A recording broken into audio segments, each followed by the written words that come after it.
World Business Report brings not just the headlines, but the explanation behind the headlines and an examination of business and financial markets from around the world.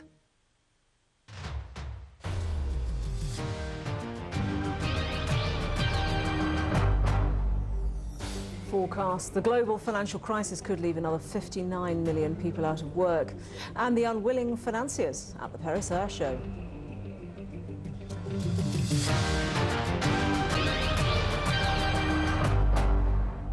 Hello, welcome to World Business Report. I'm Tanya Beckett.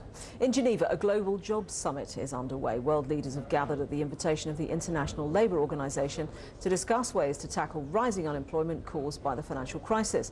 The ILO believes that millions of jobs are being lost as economies contract, and it says little is being done to tackle the crisis.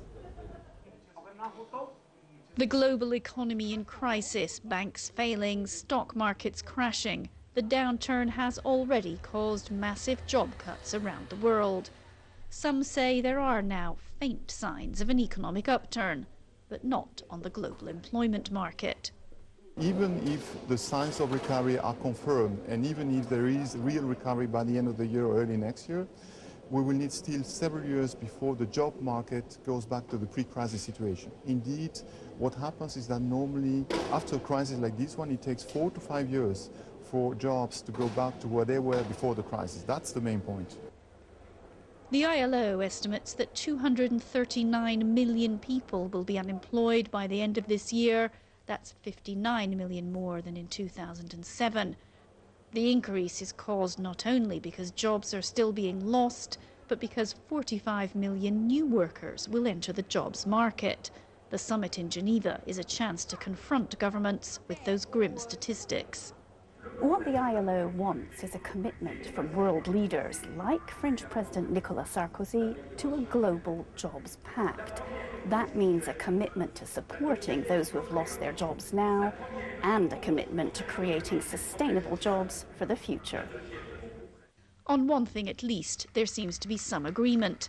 There can be no return to the economic practices which led to the financial crisis in the first place.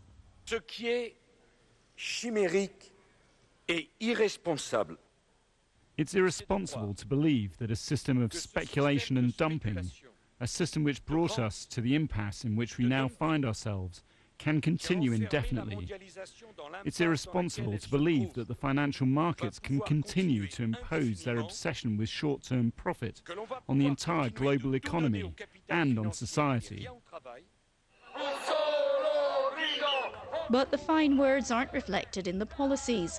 Of all the billions being spent on saving financial institutions and kick-starting economies, less than 10% is being invested in job creation and support and retraining for the unemployed.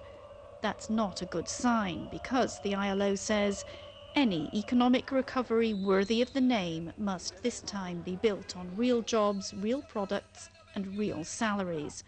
Imogen Folks, BBC News, Geneva.